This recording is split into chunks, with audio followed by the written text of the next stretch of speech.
everyone. Welcome back to Salt and Burn This, Supernatural Rewatch Podcast. I'm Sami. I'm Valerie. Welcome back. Thank you. Good to be back. Yes, to the finale. It's been a while again.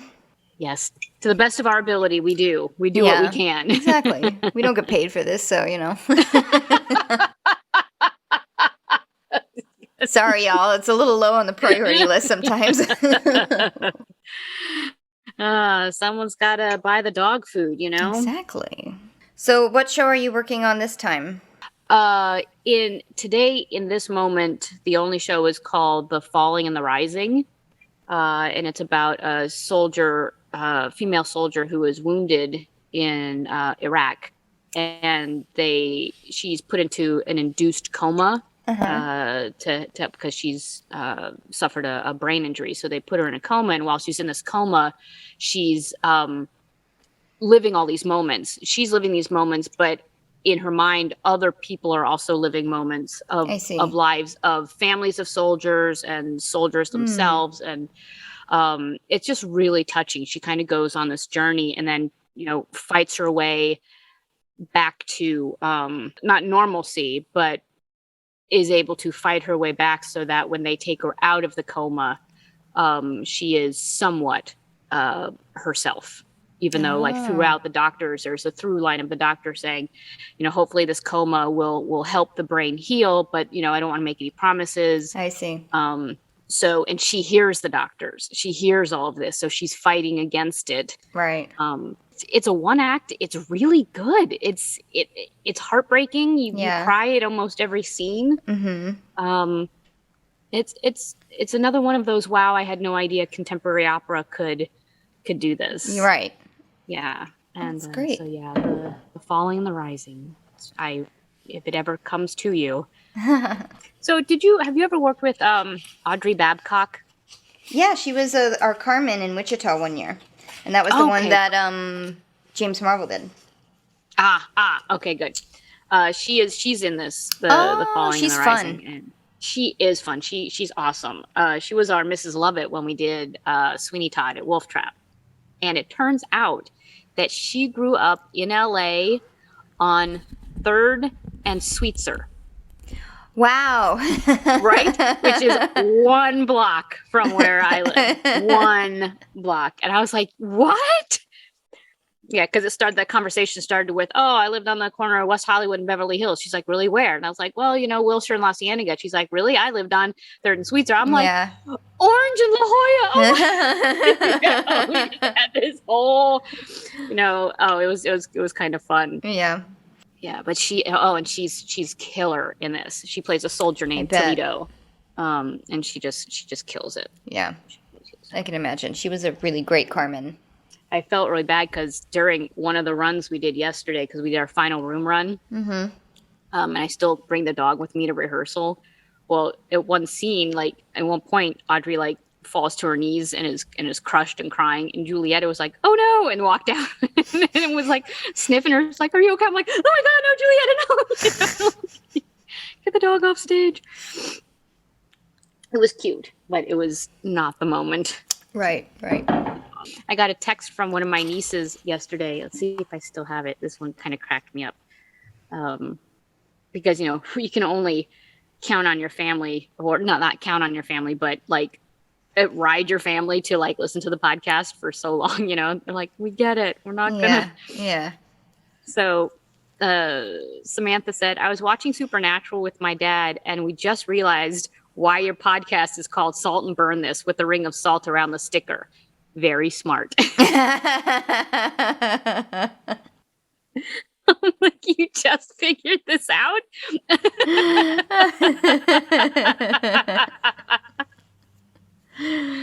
Well, yeah, I'll take the support. No time like the present, I guess. This cracked me up. Oh, it's cute.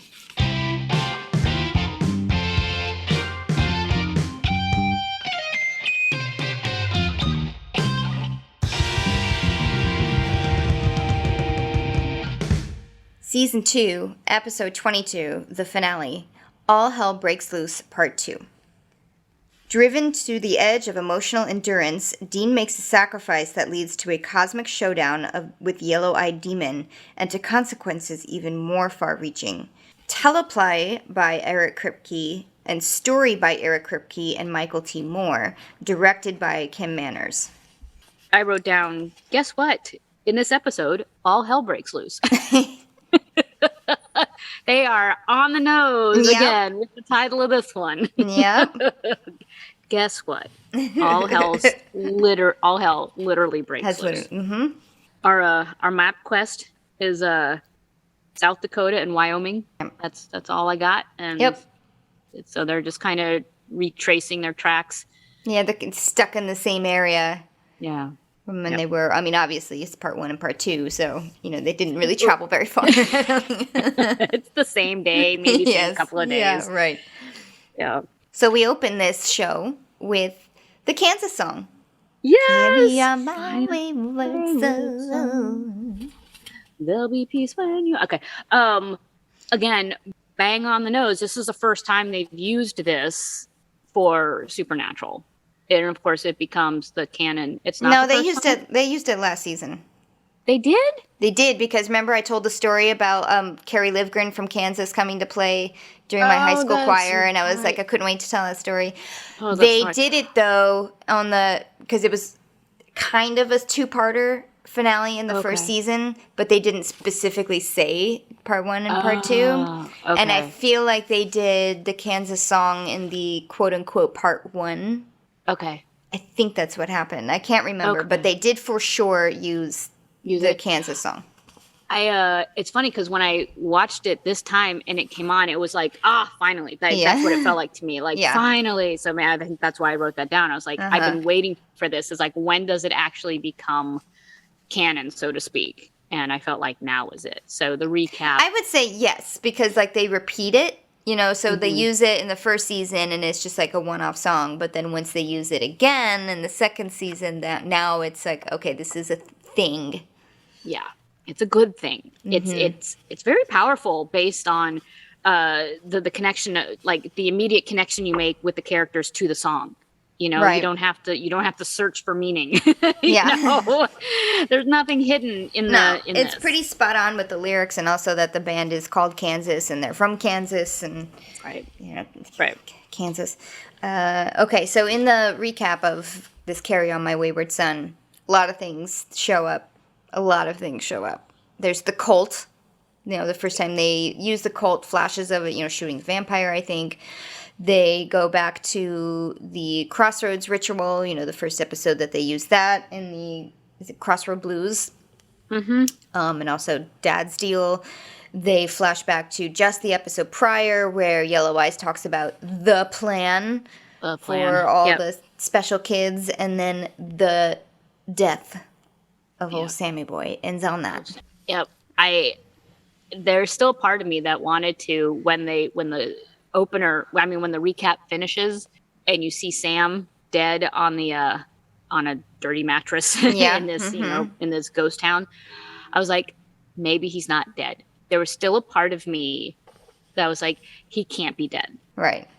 But he is. Yes, Bobby confirms it when he comes in. He brings Dean food and is trying to get him to leave, and also, I think it's time that we bury Sam. Him. Yeah. And Dean is obviously not ready. And he lashes out at Bobby and immediately regrets it.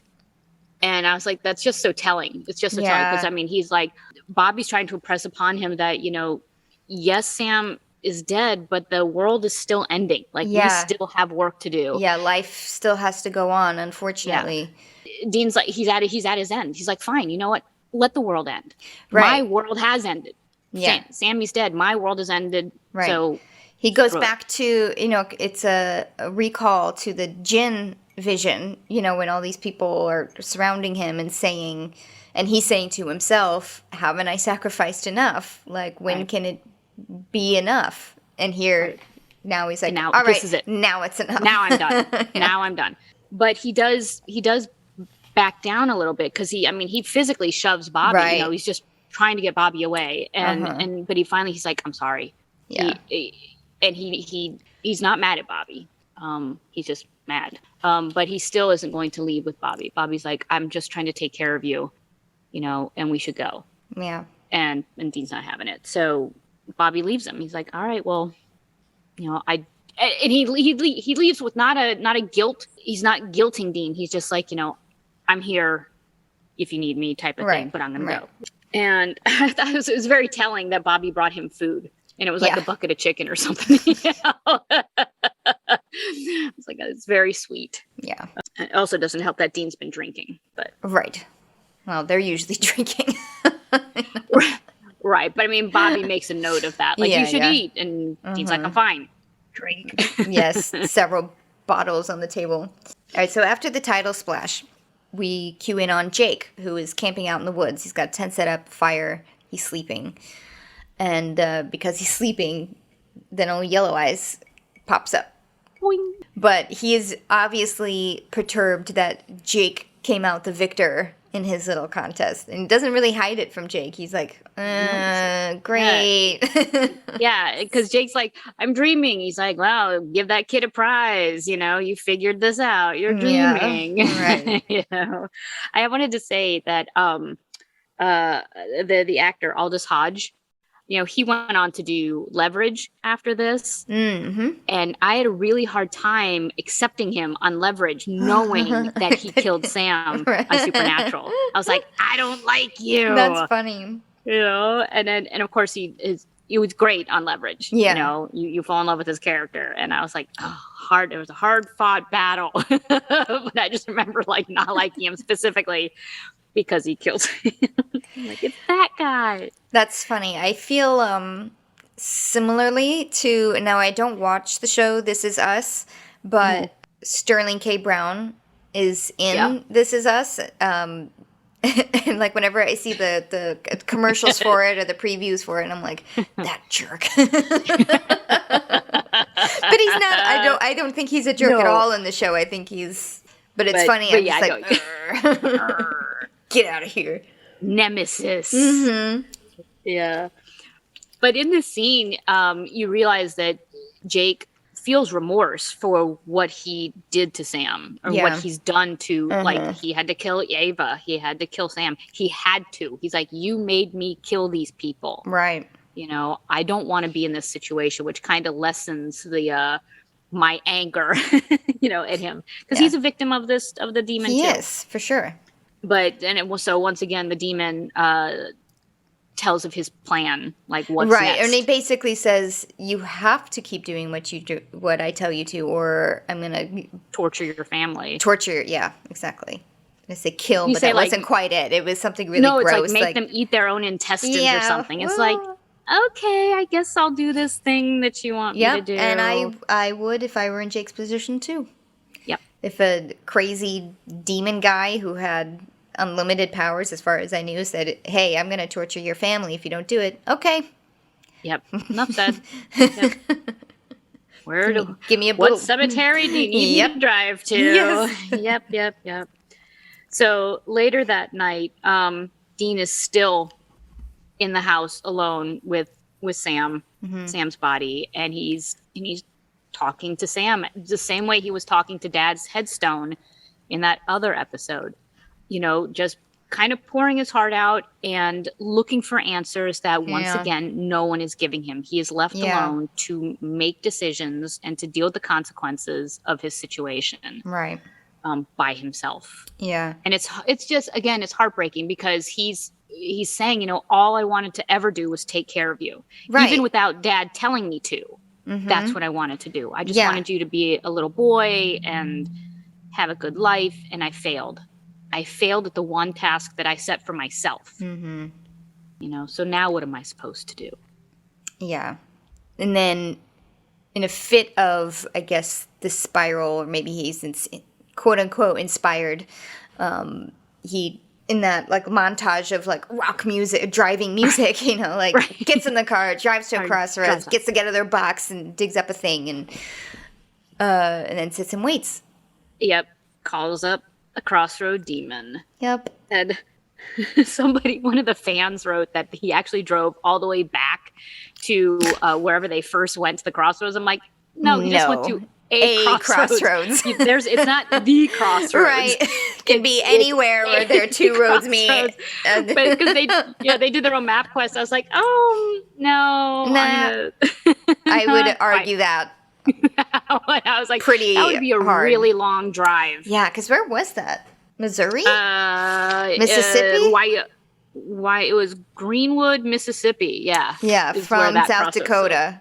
Yeah, like, I don't think they did that. I don't think so. That would have been a whole nother episode of just Dean driving. And then maybe halfway being like, maybe I don't want to do this. Yes. Like, so let me rethink this. Okay, sorry about that. Yeah, so, Crossroads Demons lady shows up. She's in a different body, but I don't know if it's the same demon as last time or just a different demon who recognizes him as well. Maybe word has gone down through hell, been like, oh my God, this Dean Winchester. All right. You know? No, my assumption was that it was the same demon that smoked out of the body that he threatened her. Yeah. Because he made it sound like he knew her, not necessarily the body, but knew the demon. And I don't blame her for being kind of bitchy towards him since he, almost sent her to hell. Back to hell. Yep. Although my question was, I was like, where are the demons if they're not living in hell? When they're called to the crossroads. Right. I thought they were just hanging out in hell, but clearly they're not.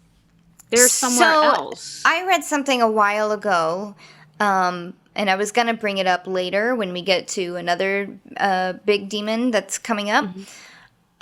But I'll mention it now and then also later. There was at one point I think in Kripke's head or in the universe, a hierarchy or at least job categories of demons, which denotes the different color eyes that we see. Aha. So like yellow eyes was a certain level of demon. The red eyes are the crossroad demon.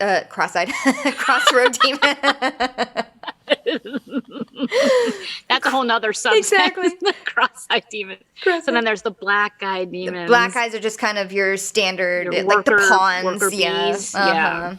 And then there's like other color eyes, and it was going to be like a whole system which went away, as we'll see much later on. Everybody's just black or sometimes red.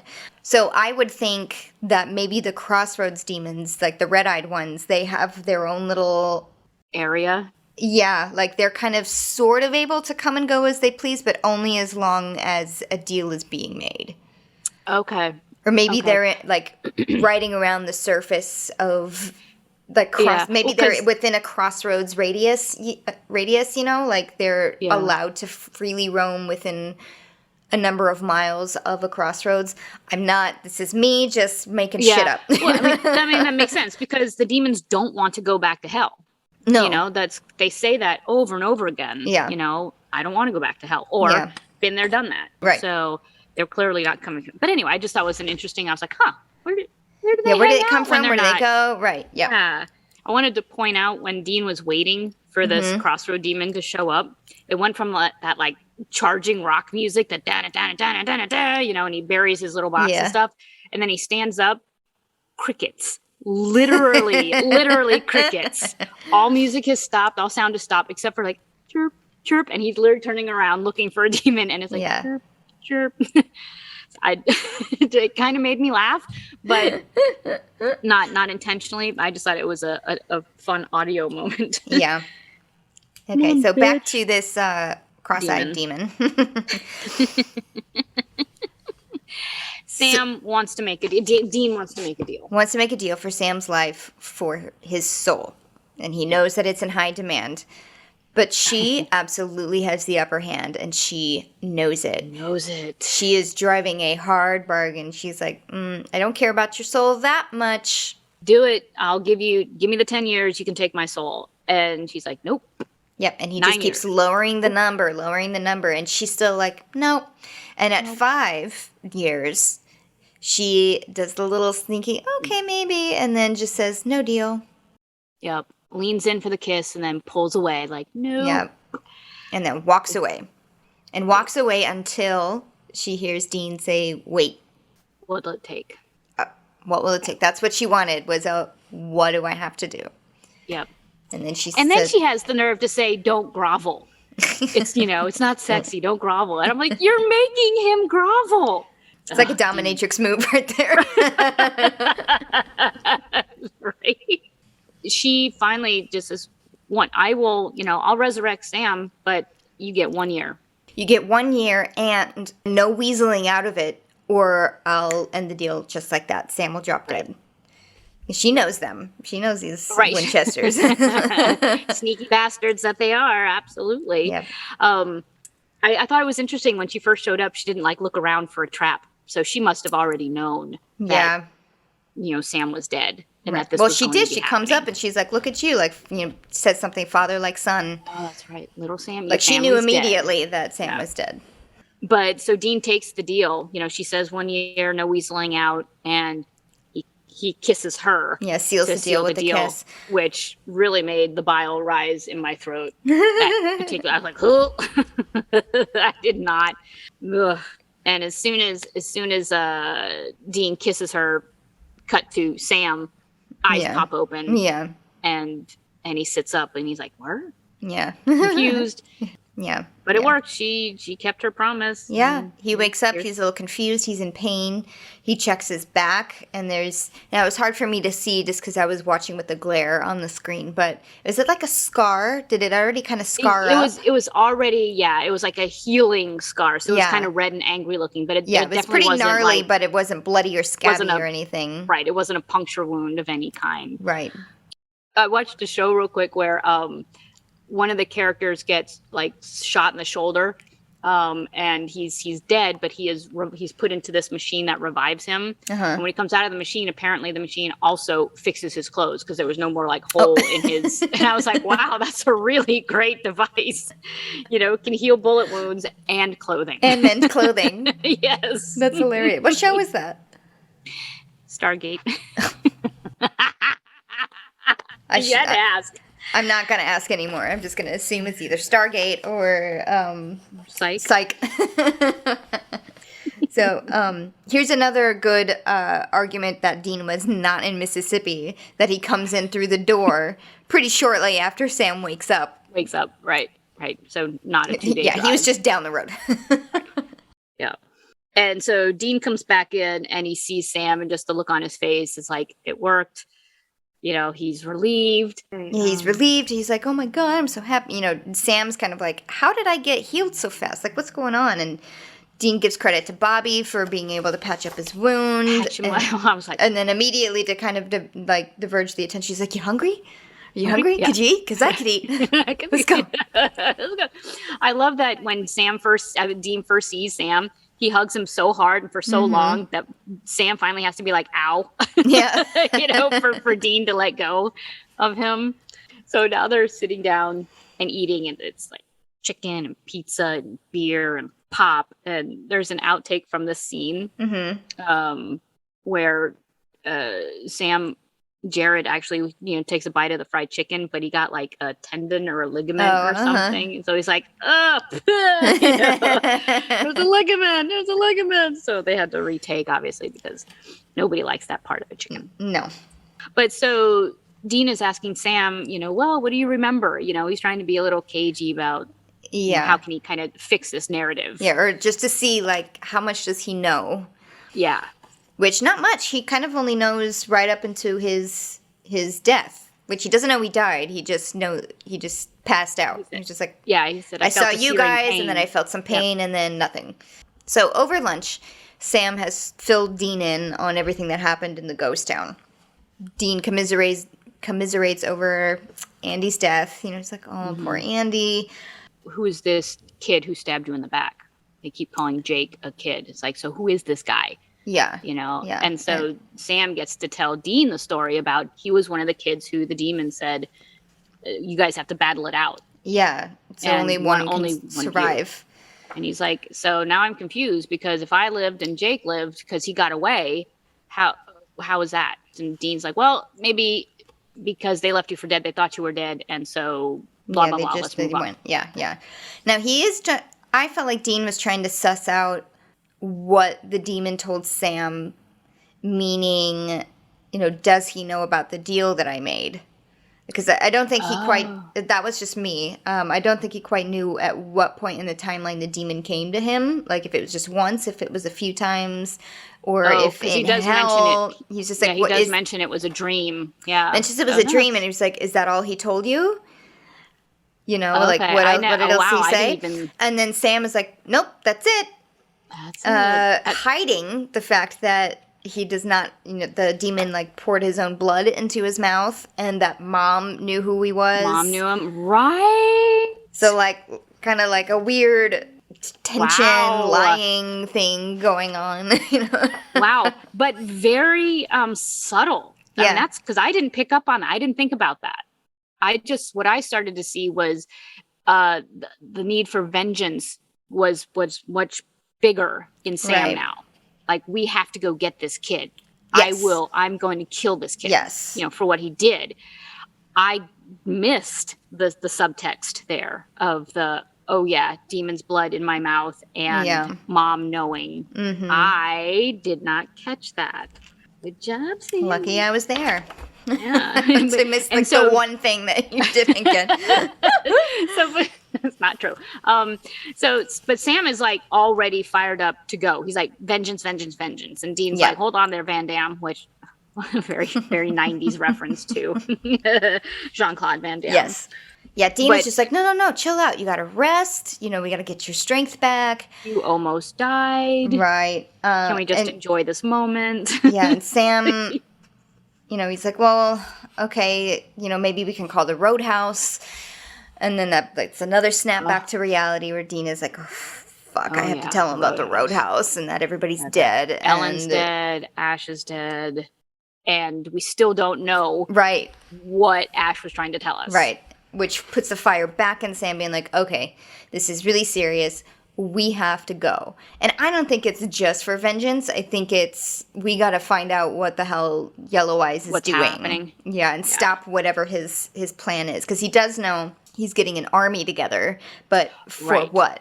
So, like, we got to, this is more important than me resting up. Right. So he wins in the end. Dean relents. Yep. They go off to Bobby, who is very surprised to see an alive Sam standing in his doorway. Good to see you up and about. Yeah. Dean, evil eyes to Dean. I have to admit, this probably wasn't the first time Bobby's been confronted with something like this, because he took it in stride pretty well.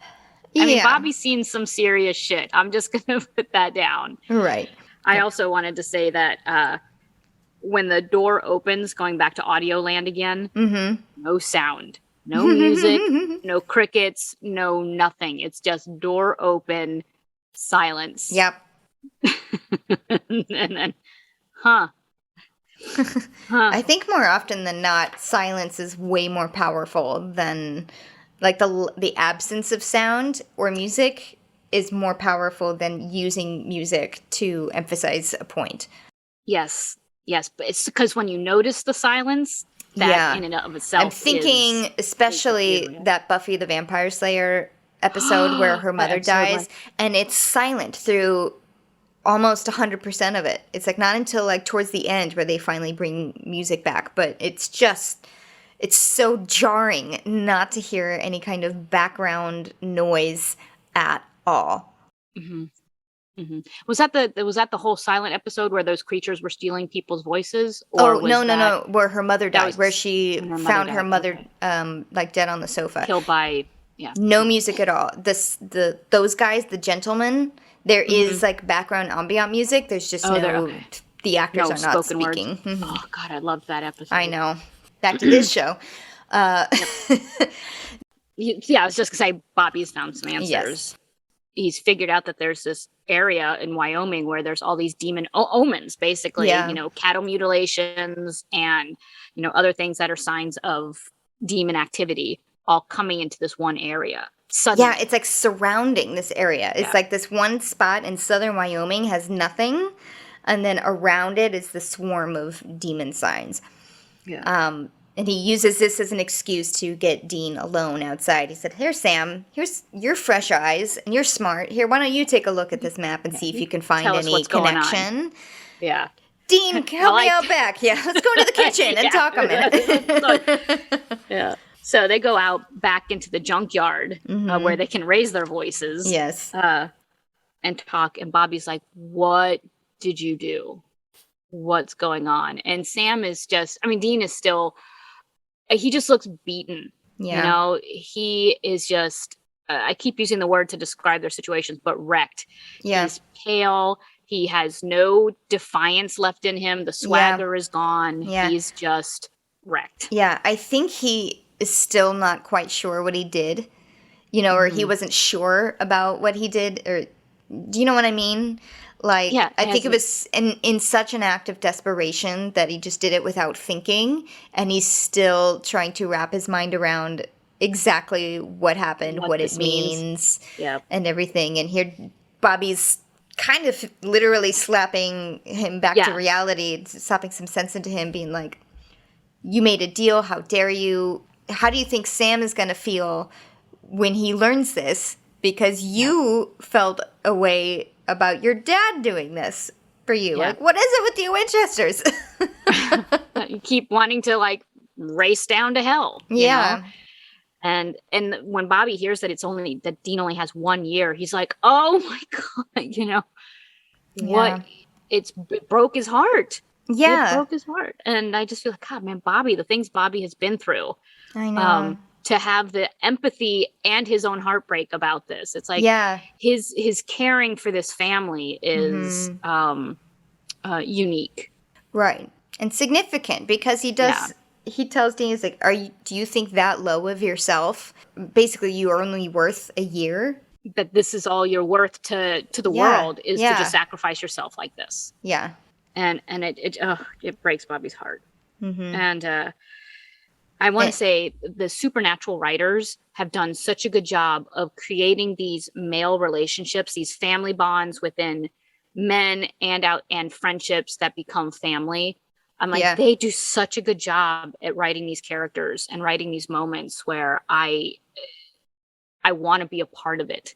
Yeah. You know, I want to have those types of relationships. I don't want to break someone's heart. I don't want to have my heart broken like that. But I want to have those bonds that if something like that happens, that's the response you get, you know, from your family is, you're worth something to us.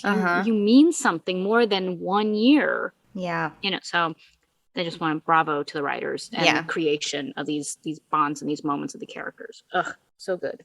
But while they're like staring at each other. Yeah. Oh, yeah. Dean is trying to make Bobby promise not to tell Sam what he did. You know, it's just like, please don't tell him, like, you know, take it out on me. Yeah. But please don't bring anything else to Sam. Like, don't let him know. And yes, then they are staring at each other, and then they hear noises in the scrapyard. Oh, no. What is that? I don't know. Gotta go check it out. Someone's out there. Something's out there. What? And it's Ellen. It's Ellen. She survived. And the hug that Dean gives her is a lifeline. Yeah.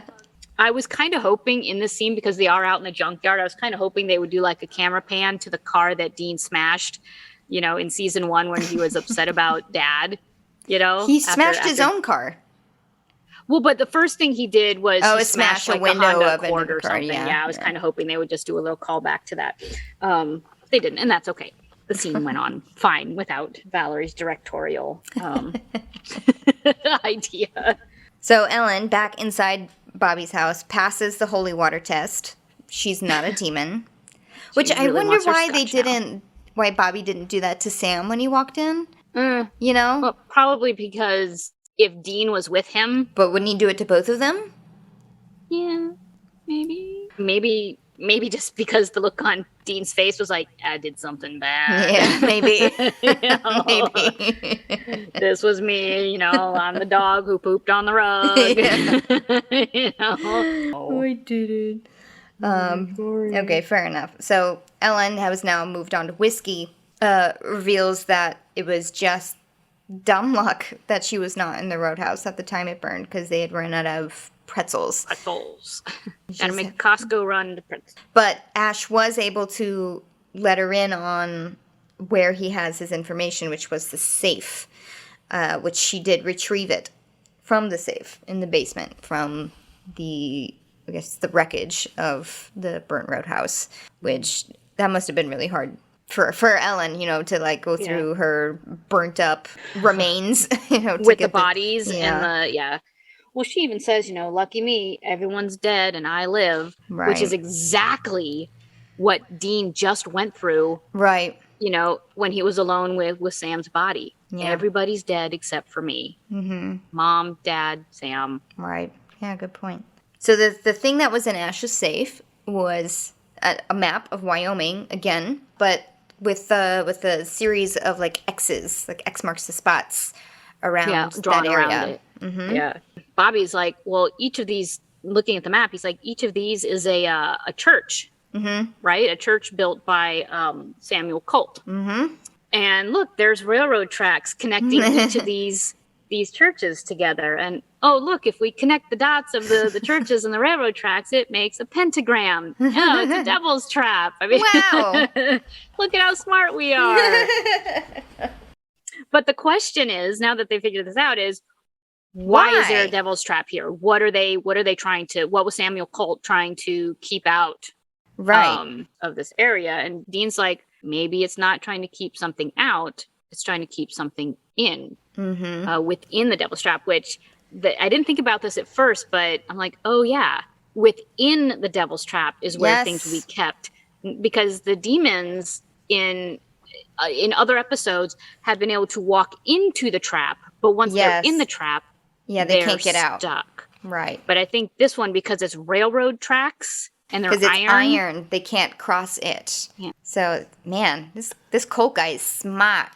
Yes, indeed. Smart. Not dumb like everyone says. Smart, and he wants respect. That's from Godfather, by the way. Oh, thank you. I didn't know where that was from. Okay. So, next thing we see, now that the guys have made this discovery, now we see Jake. Yes, because they're like, well, demons can't cross it. Like, what's going on? And that's when it clicks for Sam. This is part of Yellow Eyes' plan. Yep, he needs a human, not a demon. A human with special powers for, whatever reason. Crossover, yep. So we see Jake, who has shown up in Wyoming on a deserted road. And the demon comes at him and says, all right, thank you for coming. Yep. You made it this far. You need to go 50 more miles to a cemetery, and I need you to, unlock this gate. Yes, you need a key. I just can't go there, He doesn't explain it. Yep. Yeah, I just can't. Just remember, I'm going to kill your family if you don't do this. Yes. But this was one of my favorite little scenes, like this short little scene, is he takes out the gun. Oh. Just because I thought it was a little bit smart-assy. But, he mentions you need a key. The key is a gun. But this isn't just any gun. This is the only gun in the whole universe that can kill me dead. Here, take it. And then he just kind of like sits there, and like, Jake obviously takes it, looks at it, and then points it straight at Yellow Eyes, who is then, oh no, I'm shocked at this unforeseen turn of events. Who would ever think? I thought it was clever and very true to like a Yellow Eyes character thing. Yeah. For him to be like, this gun can kill me. Here you go. Yep. Ta-da. Try it. Yeah. Try it. Just try it. Guess what? Oh, no, it's not going to work. Yeah, you're not going to do it. I'm still going to kill your family. Yeah. But not only will he kill his family, but if he does this, if he does unlock this door and unleash what will be his army, because he is the leader, he's the winner, remember, of what Yellow Eyes calls the beginning of a new world order. Jake also recognizes it at the end of the world. This is going to be great for you. In fact, you're going to be like royalty. Yeah. You and your family will be protected for life, forever. Yep. And that's enough. That's enough for Jake to say, okay. Okay. And then undoes what's it called? The thing on the gun. The hammer. Yeah, the hammer. So he undoes the hammer, puts the gun down. I guess they go. Yep. So the next thing we see is Jake in the cemetery. He's made it to the cemetery, and he's making his way towards the center of it. But we also see the gang. Dean. Mm-hmm. Yeah. They got there first, and they're kind of, hiding out in different areas, and they sneak up on Jake, just as he's like now standing in front of the gate that he's supposed to be unlocking. Right. And I love that they all have guns, and they all kind of step out of the shadows and are pointing guns all at Jake. Yes. And Jake is super surprised to see Sam. Yeah. It's not the guns. It's not that he's surrounded. Yeah. It's that Sam is there alive. Yes. And he's like, I killed you. Yeah. And Sam's like, well, maybe you didn't. He's like, no. Yeah. I severed your spinal column. I severed your spinal cord. I know how to kill a guy, basically. Yeah, exactly. I know what I'm doing. You are supposed to be dead. Sam just does a little like, really? And, little file that nugget away for later. Yeah. And then Jake starts laughing, like the slightly maniacal. Yeah, it's like Sam's kind of makes a lame threat. I don't remember what it was. I just remember making a note saying like this was a really lame threat. but does say I'm not going to make that same mistake twice in reference to letting Jake go. Yeah, letting him live. Because he does kind of taunt him. It's like, what are you going to do? Kill me? Mm-hmm. Well, maybe I should have, Yep. And Dean's like, what are you laughing at, bitch? Jake starts laughing. He turns a little crazy eyes. Yeah, he does a flash. He has like a demon flash in his eyes. And in that moment, Jake kind of turns to Ellen and says, hey, why don't you put that gun to your head? And against her will, Ellen takes her gun and holds it to her head. Yeah. And what's scary about this is that she has her finger on the trigger.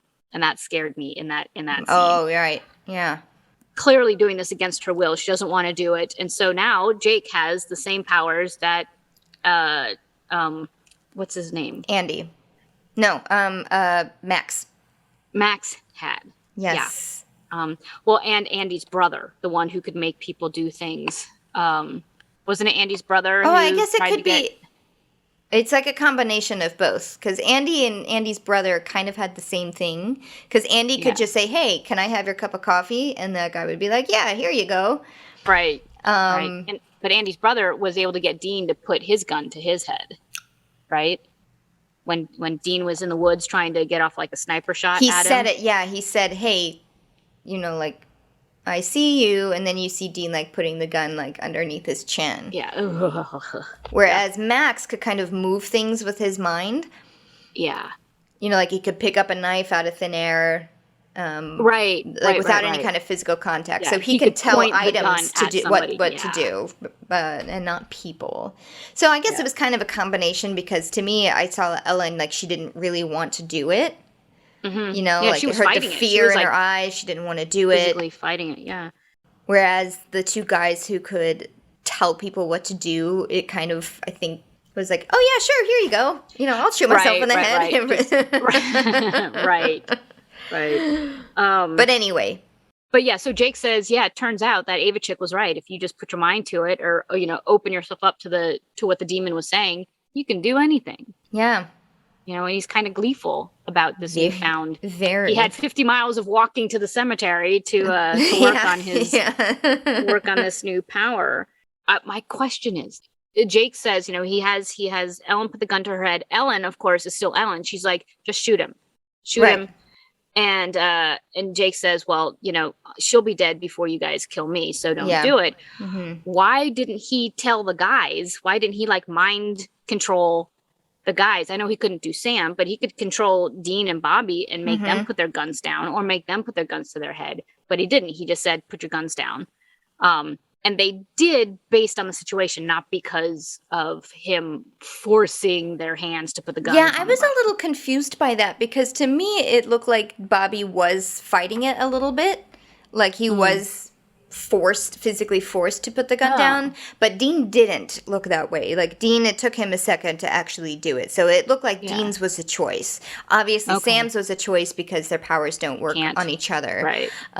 So yeah, I was a little confused. I wasn't sure if it was through powers or through we just don't want Ellen to get hurt. We just don't want Ellen to die, right? Like everybody puts their guns down except for Ellen. And he says, thank you. turns around and then finishes his quest of opening up lunges the gate. for the gate, inserts the Colt into the barrel of the Colt into the gate like it's the key into a lock. Right. The boys all lunge at Ellen and knock her gun out of her hand. Yes. And it fires as they do that, which means Jake was going to kill her anyway. Yeah. And I was like, you bastard. Yeah. But as soon as Jake like inserts the gun into the lock starts spinning. And Jake gets shot. Yeah, like you see several shots going into Jake's back. Bang, bang, bang, bang, bang. I thought it was the Colt firing. I thought it was the gate, the key, because as it's spinning, I thought like, oh my God, whoever unlocks this gate gets killed for their efforts. But it wasn't that, because as Jake falls to the ground dying, we see it's Sam. Sam is just like unloaded his weapon into Jake. Yeah. And he has the look on his face. Eyes. Yep. That's what I put, was dead eyes, because then Jake falls to the ground. He's literally begging and pleading Sam, please don't, please don't. Whatever he's saying, please don't. He's already dead, right? Like he just like had 7 bullets like shot into his back. Right. But all his bravado is gone. This is like his powers are gone. Yeah. The facade of power is gone. He's just Jake. He's Jake, the victim. Yeah. But Sam doesn't listen. He still unloads the rest of his clip into Jake's. 3 more times. I'm assuming it's into his head. I would assume so as well. They didn't show that. Exactly. He does get, Sam does get blood splattered. And he has the same look on his face the way Dean did when he saw that vampire, on the piers when I forget which episode it was, but it was when Dean was out of control. Oh, it was the first time that we met Gordon. You just said his name, Gordon, right? And he cuts off the head of that vampire. Oh yeah, and he's just like gleeful about it. Mm-hmm. Yeah, exact same look on his face, and like Sam just kind of nonchalantly wipes the blood off his face, like ain't nothing but a thing. Right. Yeah. The other 3 are walking slowly towards Sam. They all kind of look at him with a little trepidation. Bobby and Ellen walk towards the gate, the door. Dean goes straight to Sam and is just kind of looking at him, not really knowing what to think, because this is a 180 from Sam's usual behavior of, no, we don't kill anything, basically. Yeah, right? Exactly. I feel like when Bobby first walked by him, kind of gave him a slightly knowing look like, oh, this isn't good, Yeah. And then kept on, like, I'm not going to talk about this right now. So he went on to do bigger things at hand right now. Bigger things are happening. Yeah. Oh, God. But yeah. And so Dean is like, this is. But then the attention focuses back to the gate, the lock, which... Still my question is, why didn't they just like pull the gun out? They just look at it for several minutes. It feels like click, click, click, click, click, click. Yeah, it's untumbling. The locks are I know, they're just kind of watching it happen. They're like, oh no, what's happening? We should run. They all like turn and like run from the gate. They jump over tombstones, take cover. Yeah, it's not until it's done that then Dean pulls the gun out. But it's like, couldn't you just relock it? But yeah. Then I guess and then also, there wouldn't be a finale if yeah. So they all go running from the gate, and the gates blow open. Just blow open, explosion. It's this big supernatural explosion of black smoke and lightning effects and stuff like that. It's kind of cool. Mm-hmm. A little cartoony in places, but so I liked what happened was when the gates do burst open and, you're assuming souls and demons are flying out, that there was like electricity along the railroad tracks. Yeah, that was really cool. I thought that was really cool. So obviously things burst out and automatically ran up against the tracks. Yeah. So some were contained. Yes. I feel like... because you do see like a few seconds later after that like demon smoke explosion, kind of a close-up of one of the tracks that has been ripped open by a demon. Yeah. I feel like that was the demon like almost sacrificing himself to burst open the iron so that Yellow Eyes could then walk through. Yeah, because it was only in one spot. So as far as the camera showed, so who knows? Yeah. There may have been several other suicidal demons. Well, Bobby says earlier, when they were first talking about the Devil's Trap and it being, railroad tracks and iron, he said it would take an atom bomb to burst open this trap. So I'm thinking that the shock waves of this gate opening must have been so tremendous. Yeah. That it just blew the... I felt that way too. It'd been like... That's what it was. The earth trembled so much. Yeah, exactly. It was big. Yes. Big. Long story short, it was big. It was big. It was a big explosion. Now suddenly, Ellen knows what this is. Yeah. Suddenly, she's like, it's a devil's gate, a door to hell. I'm like, how? You couldn't have thought this information earlier? Like standing in front of it, or while you were waiting in the graveyard for the guy to show up with the key to the gate to hell? Agreed. That's me. I was like, how does, A, how did they know it was going to blow? And then B, how did they know it was the gate to hell, or a gate to hell, I should say. Right. And now they decide they need to close the gates. Now that they let the gates blow open, which, knowing how big this explosion was, I understand why they didn't try to physically hold the doors. It. Yeah, yes. Right. But now that they see, it's like, okay, maybe we can approach the doors from the sides and close the door. Yeah. So in the meantime, though, spirits and black smoke are all... Did you catch, and this is what I was like looking at while you were setting up, because I read it somewhere and then I was trying to look for it in post. The flashes, so there's a lot of black demon smoke, but then there are also like those like kind of whitish flashes of actual figures like kind of walking through, like ghosts. There are some from their past captures. The woman in white is there. The Hookman is there. The Reaper is there. I thought I saw the guy that they, from the Sixth Sense episode, the farmer guy who tortured the girl year after year after year. Right. I thought I saw him. Oh, no, Sam, you have to go back and watch this again. It's really, really hard to catch, and I would not have noticed it had I not read it beforehand. Okay, because what I thought I saw specifically was a trench-coated figure. That's what caught my eye. That was probably the Hookman, yeah. Okay, because I saw it, and of course that's not what I thought it was at first. But I did specifically see a trench-coated figure come out. Yeah. And I was like, ooh, that was a nice touch. I did see the woman, like before I read that, it was like a woman in a dress, but it did not connect with me that it was the woman in white. But it's like gosh! And that one was right at the opening, like after the big explosion and after Yellow Eyes walks through, you see his feet. And then the camera kind of zooms in a little bit towards the door, and like it's just everything's pouring out. Yeah. And it's like right towards the end, she's right at the entrance of the crypt of the door. You just blew my mind. I didn't. Oh no, they're out. I know, and I was like, oh, that's smart. Why did I not connect that? That, of course, they sent all of these creatures back to hell. And now they're let loose. Oh, tune in 20 years later to see. So. Wow. Now, press pause. I know. Yeah, you're going to have to. You're going to have to. But it's hard to catch. Oh my God, I'm totally going to do it. Refresh my coffee, and I'm going to go and just sit there like this and go, oh, you're right. So the tracks are broken. Yellow Eyes has walked in. They're trying to, Bobby, Sam, and Ellen are trying to shut the gates. And but Dean has the Colt still because he pulled it out. And then he connects the dots. He was like, wait, Yellow Eyes had this. He gave it to Jake. So does that mean, turns around, guess he's right behind me, isn't he? He's right. Yes, right. He's behind me. So there's Yellow Eyes. Dean goes to shoot Yellow Eyes. And of course, Yellow Eyes is able to psychokinetically rip the gun out of Dean's hand. Yeah. And into his own. And throws Dean back. Right. Yeah. Boy shouldn't play with daddy's guns.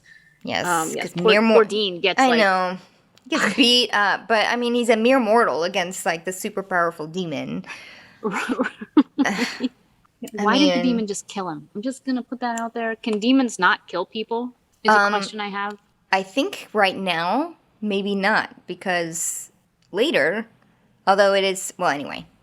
Okay. Right now in season 2, right now they can't. We have not seen a demon just like kill somebody with their mind, with their powers, right? Right. So yeah, so Sam sees Dean get flung across the cemetery and runs to go and help him, and leaving Bobby and Ellen to wrestle with these gates to hell. I know, but he did see Yellow Eyes like slowly walking towards him, so he's like, "Oh shit, yeah, I gotta go save my brother." Yeah. But in the meantime, now Yellow Eyes gets to do some monologuing. Yes, with Dean. We love it.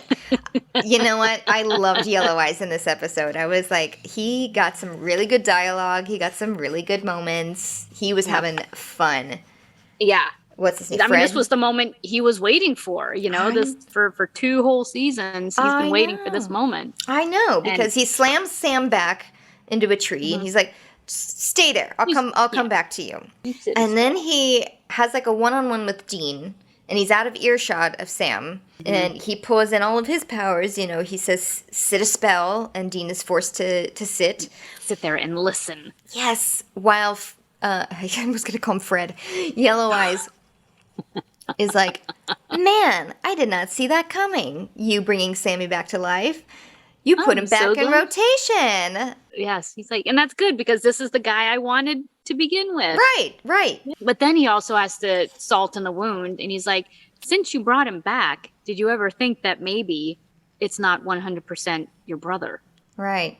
And I think that was another, like, while he already started to, I think, have this is now the demon is saying it, which means, oh crap.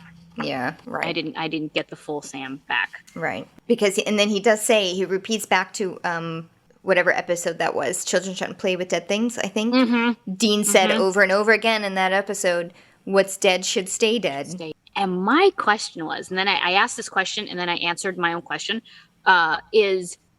so Sam has come back, and there's obviously a dark side of Sam that is now coming to the front. Mm-hmm.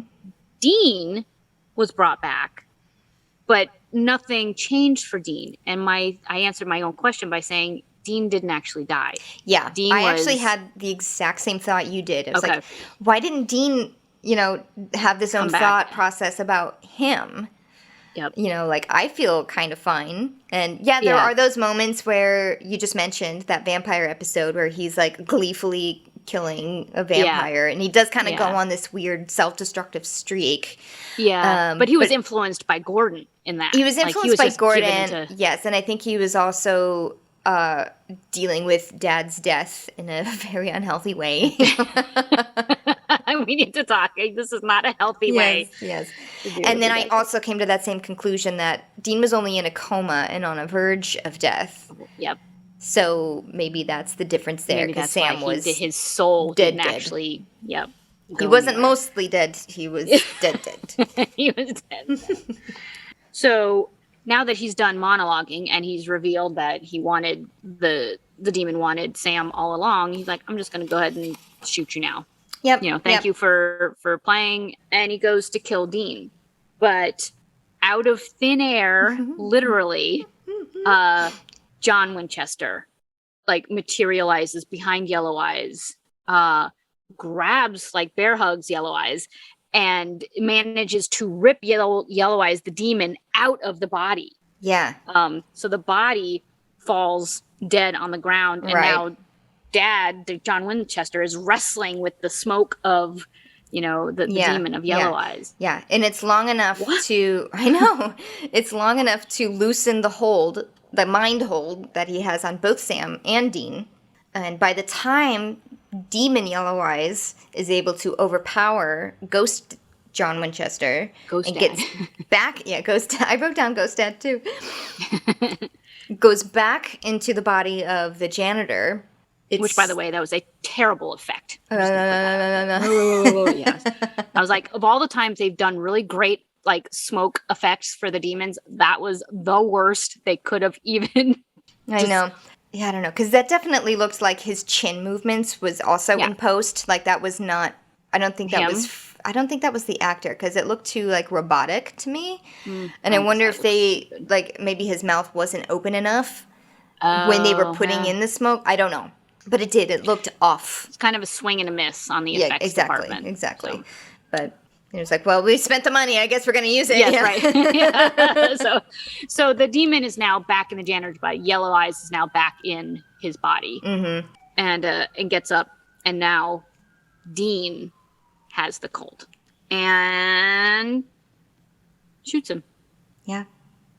Dean shoots Yellow Eyes, much to Yellow Eyes' shock and surprise. Yeah.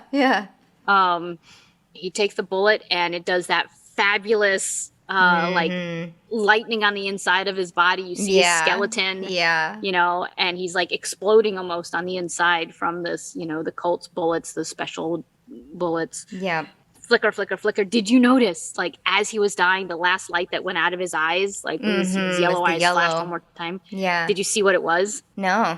It was the shape of a skull in each of his eyes. The last thing you see is like a human skull. Ooh. Yep. Yeah, I was like, yeah, did I see that? Rewind. I did see it. Creepy. Yep.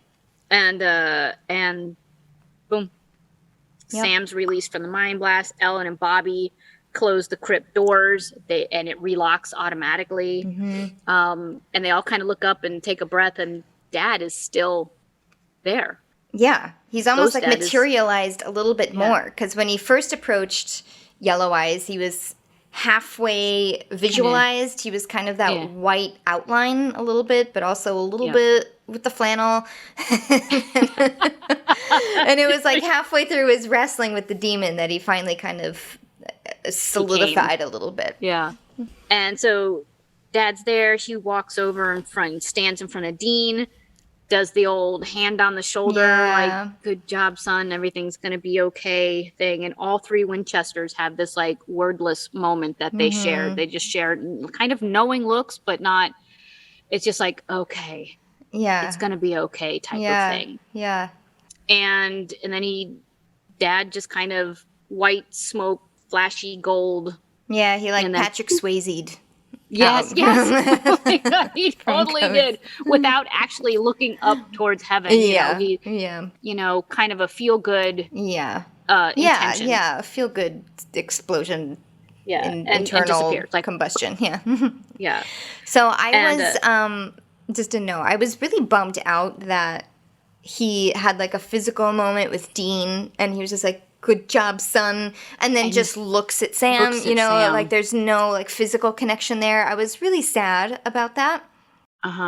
But they were not able to get Jeffrey Dean Morgan on the day of that shoot, so they shot the scene way earlier and like on a green screen type of situation, and it was the three. I'm assuming it was the three of them like physically doing stuff, and they had Sam initially covered in blood because this was like. That's what they thought the ending was going to be, because it was before they had like a more solidified script in hand. And then once they finished the script, they realized, Sam isn't covered in blood, like whatever it was going to be. So then they had to redo the portion of Sam, but he just had to react with like tennis balls or whatever. Right. Because they couldn't bring Jeffrey Dean Morgan back. I did think that was odd that he didn't even reach out for Sam. Yeah. And I was like, were they even in the same room? Right. So that was me comforting myself, being like, this was just a logistics thing, and that's why Dad couldn't like also half hug Sam. Bring him in. Yeah.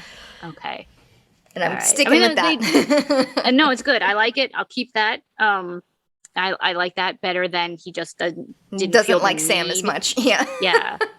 It also could have been that maybe he sensed a change in Sam. He could have done that. Yeah, he could have done that too. But in that moment, I will say that Sam, there was no vestige of the dark side of Sam in that moment. I thought that it was done in that moment. I was like, the demon is gone. So maybe Sam's darkness is gone. Right. Yeah. I thought the effects were just a little cheesy with Dad poofing away.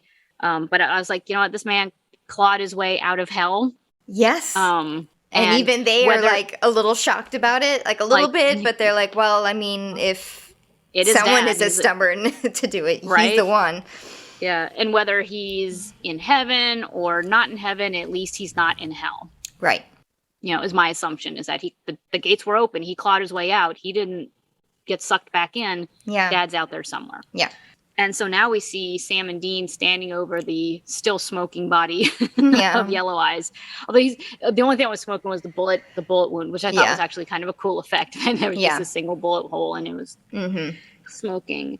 And now we can have a little bit more levity. We've had the scary, we've had the sad, heartbreaking, and now Dean breaks the tension with well, check that off the to-do list, which was their only thing on the to-do list was to kill Yellow Eyes. Life. Yep. Their whole life they have been chasing this demon. Yep. So, check. You're right. And Sam rightfully is like, I don't really know what to say, because this was it. This was our was our mission, and like mission completed, accomplished. Yeah. What do we? Yeah. What do we do? What do we say? Yeah. But Dean does have one more thing to say, which was, that was for our mom. Continue. Boom. Yep. And that reminded me. He said, that was for our mom. You son of a bitch. Right.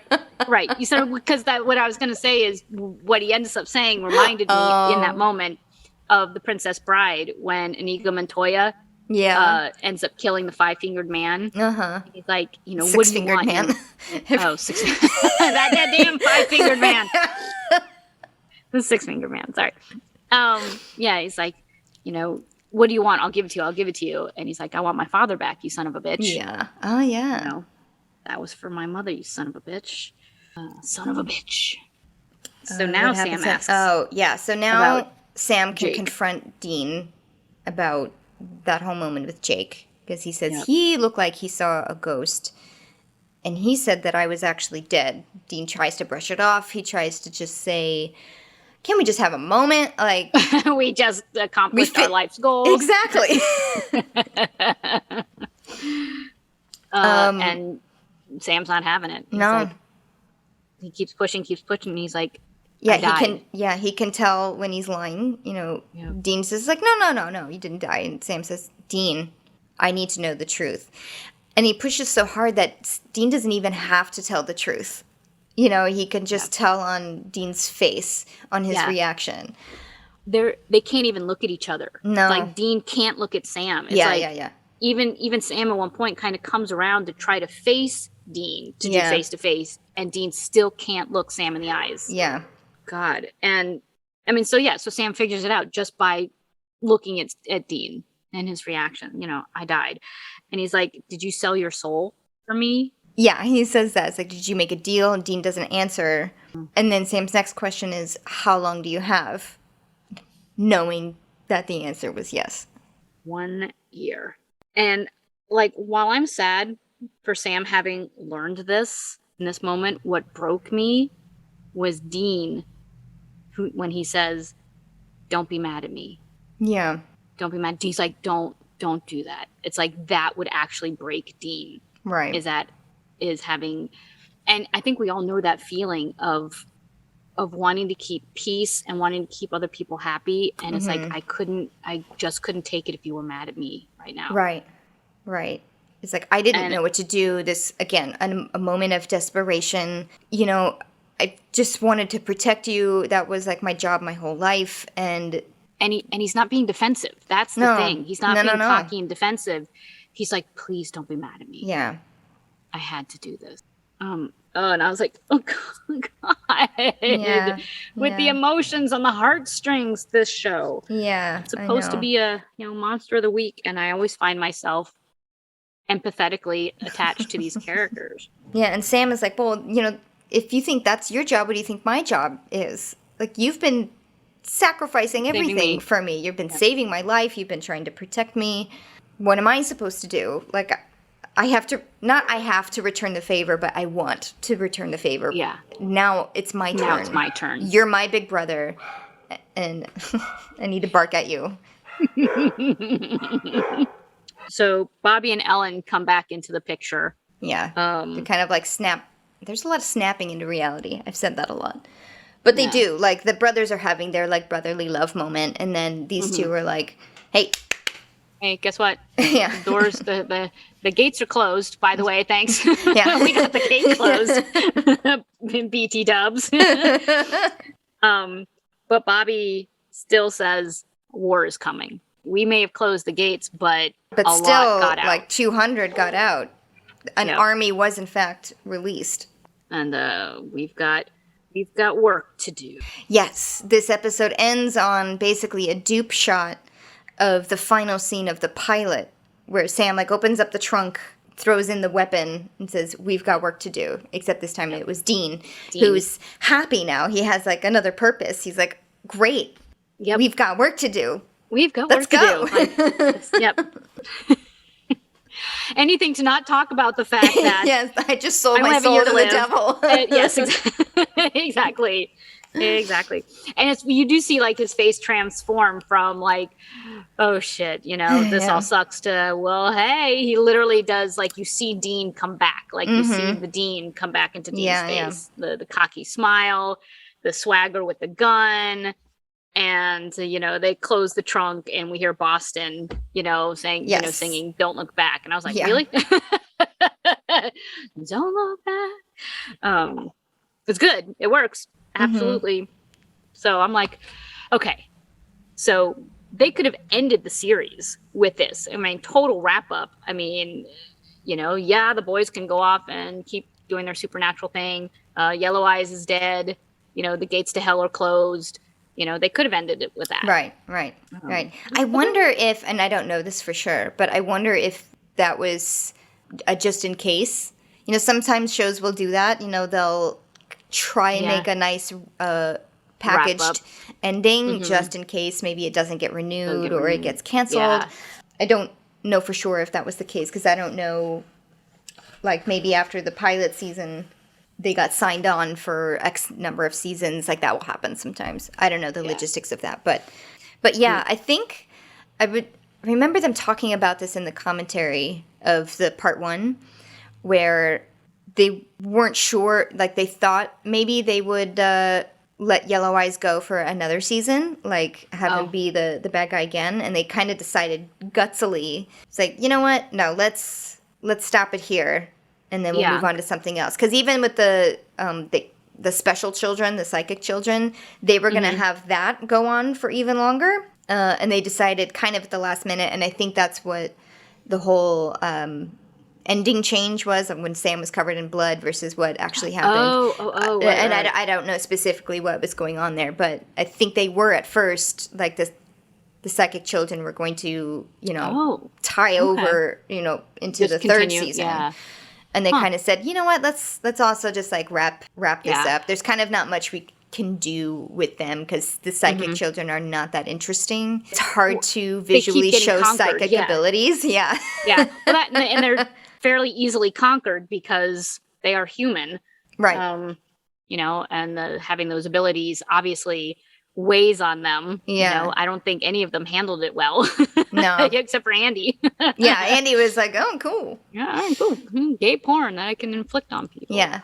I'm glad they ended the Yellow Eyes story at this point.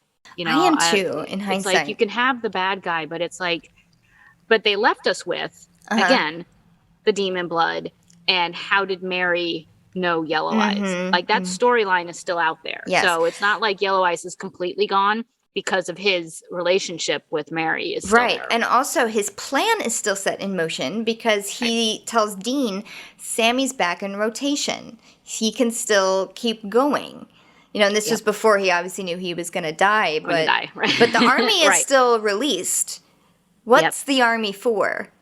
Right. What's going to happen? Yeah.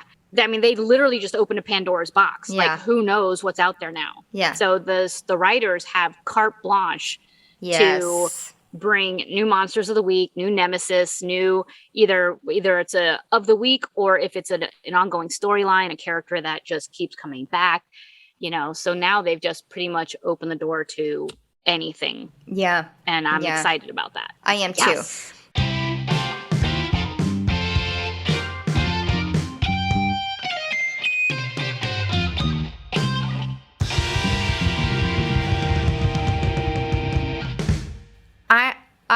I don't know if you felt the same way.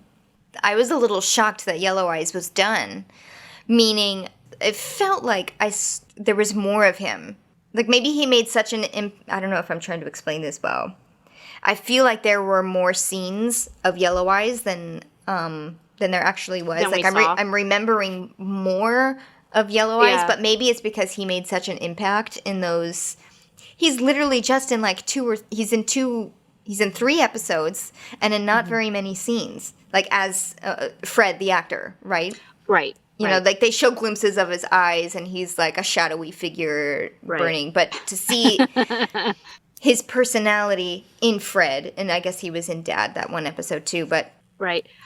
Well, here's a question for you. You and I have referred to him only as the yellow-eyed demon. Mm-hmm. Someone down the line names him. Yes. So this character is referenced further down the line. So maybe that's why we think. Maybe. Or maybe there's like flashbacks. I assume he does come back later, not physically like to life, but in various ways. Does. Yes. Yeah. I feel like we do see him again because I'm remembering scenes of him in it that we have not yet seen. Yeah. I think there might be flashbacks. I think there are. Because again, we learn his name. So why, if he's dead, why would anybody be referencing him? Why do we learn his name? But still, I'm a little like, oh my God, there was only 3 episodes of him. Such a big character. I know. And he was only in like, well, that's like, when we first met Bobby, I was like, yes, it's Bobby. And then he was gone for like 6 episodes or 7 episodes. I mean, and of course the moments that he is in are just they're memorable. Mm-hmm. Yeah. I loved this season. I did too. I mean, season 1 was good, but season 2 just literally from the very first episode just picked up the ball and ran with it. Yeah. And I was hooked. Every single episode. I wanted to see the next episode. Same. And the roller coaster of adventure and family drama. Yeah.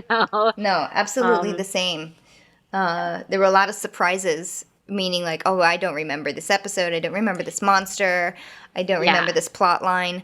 So yeah, I'm excited to get to season 3 because looking at the my next DVD box, I didn't really look into it. I was just kind of doing a little flip through basically, and I was like, oh, there's a lot in here too that I'm like, what? Yeah, I looked at the titles and I was like, I don't recognize, like, because usually you can get the plot of the episode just by the title, and I was like, I don't remember this. No, I don't recognize that. So I'm looking forward to literally rewatching, not because I love this episode, but because of like what have I missed? What have I forgotten? Right, exactly.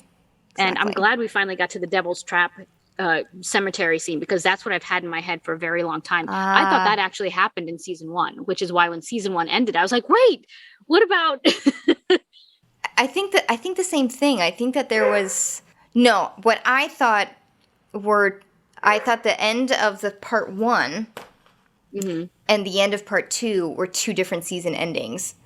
Like for some reason. But now that I'm thinking about like the timelines of things, like, Dean's deal and everything, I was like, okay, that like, and when Cass comes into the picture, right? It's like, okay, no, that makes sense that these are combined into one. Right. But a while ago, I was like, Sam dying is the end of a season, and then the next season is when the Devil's Gate thing happens. Right. So we are all confused. I'm glad we're rewatching it to straighten it all out. Yes. So question for you, Sammy. Yeah. Are we doing a recap? I would like episode? To. Okay, good. I would like to, because that was fun. Yeah. So that will be our next episode. And then we'll get started on season 3. Woohoo! Season 3. We did pass our magic number. I know. Our 5,000 we did. Downloads. I never actually put that into the published episode. Well, because then it started like we had to like put on several breaks and like we were both like so crazy busy, and then I was like, what, this is maybe a lofty goal to have, but you know what? We were very, very close. I didn't think we were going to make it. No, my initial goal was to hit 5,000 by the time we hit our 1-year anniversary, which was just a couple weeks ago, I think, which I never acknowledged. But happy 1-year anniversary to us! Hey, happy anniversary! Yeah, February, right? Yeah, February something, and I wrote down the date somewhere, but I don't have it in front of me. Okay. But yeah, I was hoping we could get to 5,000 just because it would be like a nice, neat little like woohoo goal. But then when I was looking at the numbers, I said this is probably not doable, especially since we cannot put the time in to like properly market it and like get it out there and be pushy. But it kind of happened sort of anyway. It's like maybe a week or two behind. I'm going to say it happened. I'm just going to say it happened. Well, it didn't because it was in March, but but it seriously was very close, like way sooner than I thought that it would happen. So yay us, 5,000 downloads. Yeah, yay us. I mean, yes, yay us. And my dad said, "So what happens at 5,000?" I said, "Nothing." He's like, "Oh." Thank you so much for tuning in. Thank you for being part of our 5,000 downloads, which means a lot to us, even if it doesn't really mean anything.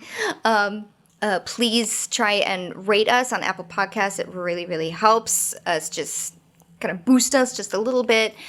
Subscribe to us. Spotify does ratings now, right? Or at least just likes. You can do likes on episodes. Yep, right. But you can't overall like the So the anywhere podcast. that you can either like or rate or anything positive. Please. Yes, please. That would be great. You can also follow us on social. We are at Salt and Burn This Pod on Instagram and Facebook, and at Salt and Burn This on Twitter. Thank you, everyone. We will see you next time. I'm not going to promise week, just in case. For our season 2 wrap up, which will be super fun, and then we will get started on season 3. All right, thanks everyone. Bye. Bye.